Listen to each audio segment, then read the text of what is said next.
Saudara-saudariku yang terkasih, salam sejahtera bagi kita semua. Selamat jumpa dalam Renungan Harian MSC Provinsi Indonesia.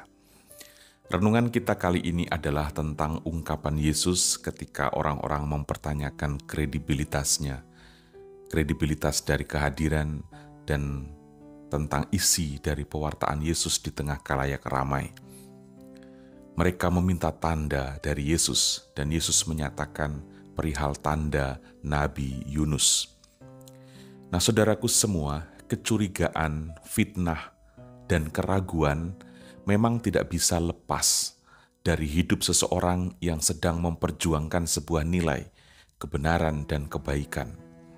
Apapun tanda atau bukti yang kita tunjukkan sebagai dasar dan motif utama perjuangan kita, tidak akan pernah bisa membawa atau memberi kepuasan bagi orang lain yang memang pada dasarnya tidak suka atau tidak sejalan dengan kita.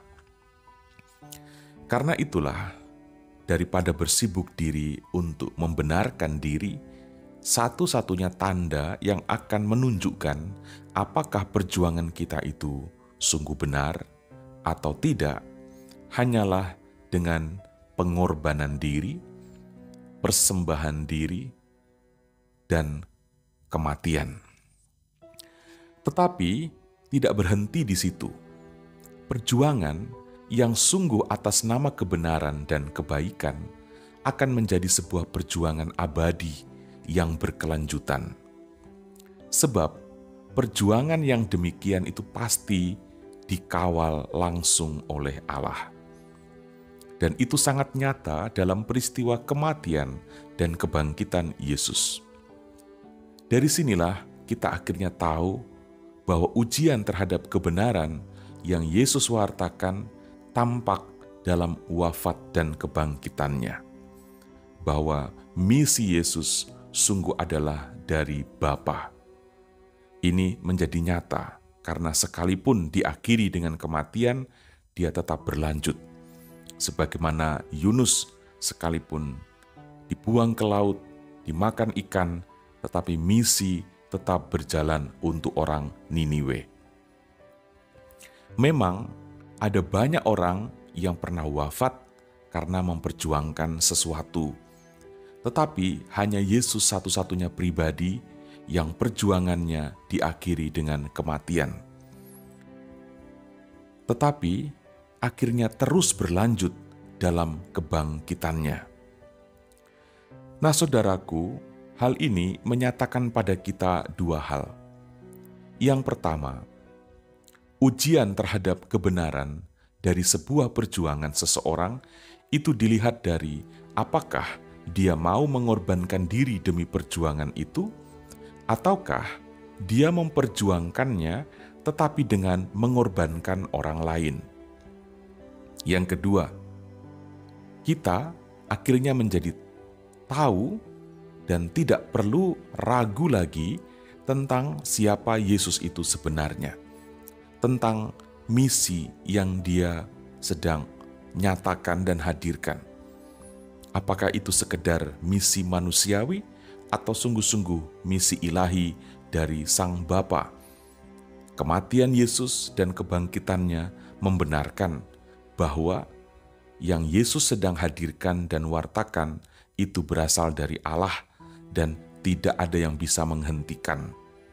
Sebagaimana Yunus, perut ikan, dan juga badai yang dia alami, niat untuk melarikan diri, tidak bisa menghentikan misi dari Allah untuk orang Niniwe. Tanda inilah yang dimaksudkan oleh Yesus, bahwa kalau itu benar-benar misi dari Bapa, tak satu pun yang akan bisa menghentikan, sekalipun itu adalah kematian. Nah, demikian saudara-saudariku, kematian dan kebangkitan Yesus akhirnya menjawab sekaligus menutup keraguan orang tentang siapa Yesus, sekaligus juga menutup keraguan orang tentang apa yang Yesus wartakan, dari mana itu berasal? Sungguhkah dari Allah atau sekedar dari emosi manusia semata. Kalaupun kematian dan kebangkitannya masih saja menjadi sengketa bagi sebagian orang sampai hari ini, maka sekarang menjadi tugas kita untuk menyatakan kepada dunia tentang kebenaran itu, yakni dengan cara menghadirkan terus-menerus tubuhnya yang hidup, yakni gereja bagi dunia. Nah, saudara-saudariku, semoga renungan yang singkat ini menguatkan kita sebagai murid-murid Kristus. Kita tidak perlu ragu tentang siapa Yesus, tidak lagi perlu ragu tentang apa yang Yesus sedang wartakan. Dan kita juga sebagai murid-murid Yesus tertantang oleh dunia yang masih ragu akan warta dan perjuangan Yesus, yakni dengan cara menghadirkan selalu tubuhnya, yaitu gereja. Pewartaan gereja harus terus kita lakukan dan kita kumandangkan sebagai tanda bahwa Yesus memang sungguh-sungguh hidup. Apa yang Dia hadirkan, nyatakan, Dia wartakan tidak pernah berakhir. Saudara-saudari, Tuhan Yesus memberkati kita semua.